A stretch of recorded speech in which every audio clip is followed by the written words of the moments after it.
using the circle within circle with Kandinsky.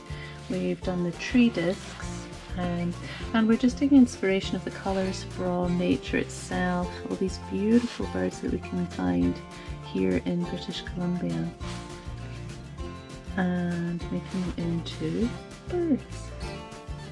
We're just exploring, experimenting.